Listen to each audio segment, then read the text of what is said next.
위대한이 윤희성의 콜아웃에 입을 열었다. 위대한은 윤희성의 도발에 어떤 반응을 보였고 윤희성과 손오공 매치는 현재 어떻게 진행되고 있으며 성명준과는 왜 그런 건지, 윤희성은 왜 이토록 분노하며 위대한과 싸우고 싶은지에 대해 알아보자. 일단 사건의 발단을 빠르게 짚고 넘어가보자. 윤희성은 위대한이 출소했다는 소식을 전해 듣고 연락처를 수소문했지만 여의치 않아 위대한의 연락처를 알아내기 위해 자신의 인스타에 공개적으로 글을 올렸다. 이를 본 엄태웅은 윤희성의 의도를 파악하고 즉시 전화를 걸어 자제시키려 했지만 윤희성은 위대한에 대한 앙금이 깊어 통화를 끊고도 결국 저격글을 다시 올렸다. 엄태웅을 생각해 최대한 수위를 낮춰 쓴 글이었지만 그 안에서 윤희성이 위대한에 대해 얼마나 큰 분노를 품고 있는지 알 수 있었다. 위대한을 제끼기 위해 오랜 기간 준비하며 맞붙으려 했지만 그 기간에 감옥에 가게 되었고 최근에는 출소하는 날만을 기다리며 3년간 악착같이 훈련해왔다고 한다. 이번에 단 한 번 싸우고 철 좀 들겠다고 말할 정도로 마치 자신의 인생 마지막 싸움을 준비하는 듯한 비장함이 느껴졌다. 화가 난 엄태웅은 방송을 켜서 윤희성에 대한 불만을 드러냈고 곧바로 윤희성은 엄태웅에게 전화를 걸어 약 10분간 설전을 벌였다. 그러나 위대한과 꼭 붙고 싶다는 윤희성의 의지는 꺾이지 않았고 결국 전화는 그렇게 마무리되었다. 방송을 보고 있던 손오공은 엄태웅에게 전화를 걸어 윤희성과 붙고 싶다는 의사를 밝혔다. 손오공은 뜬금없이 왜 윤희성과 붙고 싶다고 말한 것일까? 그 이유에 대해 이렇게 말했다. 저는 그냥 그 위대한 그분 나온 지도 별로 안 됐는데 이제 이만저만 그렇게 하시길래 저도 한번 해보고 싶어 해갖고 그렇게 한 거니까. 또한 과거에도 위대한과 싸우면 누가 이기냐는 채팅이 올라왔을 때 위대한 그분 나이도 많으신데 싸우면 안 되죠 라며 위대한에 대해 존중하는 태도도 보였었다.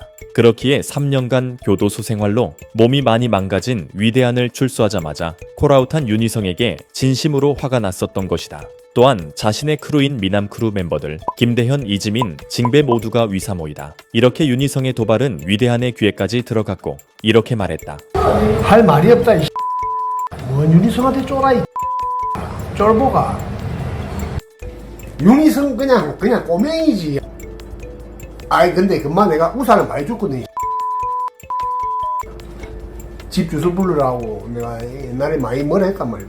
라며 위대한의 기억 속엔 윤희성은 꼬마일 뿐이고 과거 망신도 많이 줬다고 한다. 윤희성의 콜아웃에는 어이없어 하는 듯해 보였다. 위대한이 이런 반응을 보이는 것은 당연하다. 위대한은 부산에서 압도적인 존재였다. 그의 아버지 위경만은 20세기파 부두목으로 당시 부산 조직사회를 실질적으로 장악한 인물이었다. 위대한은 이러한 아버지의 후광에 더해 엄청난 싸움 실력과 어떤 상황에도 겁먹지 않는 담력도 지니고 있었다. 이런 이유로 4살 아래인 윤희성은 그에게 감히 맞서거나 반박할 엄두조차 내지 못했다. 파괴의 신 박종덕도 기습사다구의 순한 양이 되었고 88대장 고경보도 이유 없이 뒤통수를 여러 번 맞았으며 중고등학교 통출신 친구 정준영도 이유 없이 뒤통수를 맞았다. 1년 선배 86대장 구성회도 동생에게 머리를 맞고도 찍소리조차 못했다. 위아래를 막론하고 위대한이 장난처럼 때리면 누구든 맞고도 참아야 하는 감히 대들 수 없는 절대적인 존재였다. 선배들조차 함부로 대하지 못하는 자신을 까마득한 4년 후배인 윤희성이 오랜 시간이 흐른 뒤 갑자기 싸우고 싶다고 콜아웃했다는 이야기를 들었을 때 위대한이 어이없어하는 반응을 보인 것은 당연한 일이었다. 현재 출소한 위대한의 몸 상태는 최악이었다. 과거에는 교도소에서 매일 푸시업 500개로 몸을 관리해 출소했지만 이번 진격은 방송을 제대로 하려던 시점에 구속되었고 피해자에게 5,500만 원의 합의금을 마련하려고 아끼던 롤렉스까지 팔면서 의욕이 크게 꺾였다. 그 영향으로 교도소 안에서도 운동을 거의 하지 않은 채 시간을 보냈다고 한다. 그 결과 이번 출소 때는 근육이 많이 빠지고 다리는 얇아졌으며 체지방만 높은 상태로 보였다. 따라서 윤희성과 싸울 수 있는 몸 상태로 회복하려면 꽤 긴 시간이 필요할 것으로 보인다. 어릴 땐 찍소리도 못하더니 막 교도소에서 나온 위대한은 당연히 늙고 쇠약해졌을 텐데 마치 기력이 빠지고 뼈마저 드러난 늙은 사자 같은 모습의 그를 콜아웃하는 윤희성의 행동에 시청자들의 많은 비난이 쏟아졌다. 하지만 윤희성도 이해가 되는 것이 위대한은 전성기에 워낙 절대적인 존재였기에 지인들을 많이 하대했을 것이고 윤희성 또한 일방적인 사건이 있었다고 말한 것을 보면 위대한에게 치욕적인 일을 많이 당하며 속으로 분노를 삼켜야 했던 순간이 많았을 것으로 보인다. 윤희성은 20대 시절을 애견 사업을 하며 보냈었고 그 당시 월 매출이 10억일 만큼 사업적으로 큰 성공을 했었다. 30대인 현재는 MK짐이라는 피트니스 센터를 포함한 MK그룹을 이끌고 있다. 오랜 격투기 훈련을 통해 현재 타격 실력도 상당한 수준이며 최근에는 MK 초대 헤비급 챔피언에 등극했다. 여기에 심권호의 1호 제자로서 레슬링 실력까지 겸비한 상태다.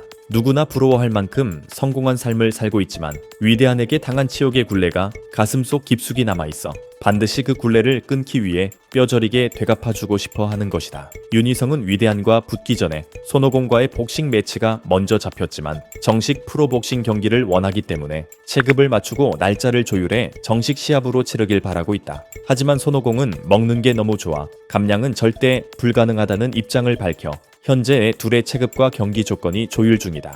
합의가 마무리돼야 경기 일정이 확정되며 상황에 따라 경기가 무산될 가능성도 있다. 그럼에도 윤희성은 경기 준비를 위해 복싱 기량 향상에 매진하며 꾸준히 훈련 중이고 손오공 역시 윤희성과의 매치 이야기가 나온 후 몇 달 만에 다시 운동을 시작했다. 8월 16일 오늘 현재도 체육관이 문을 닫은 새벽 시간에 그는 운동장에 나와 승리를 위한 체력 훈련을 하며 열심히 준비 중이다.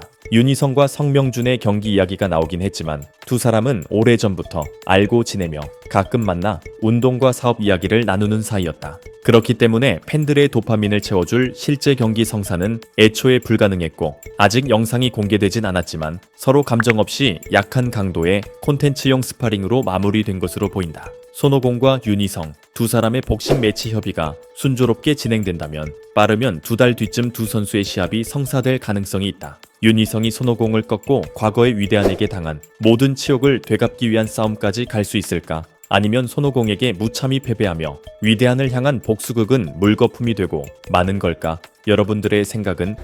윤희성 그냥 꼬맹이지.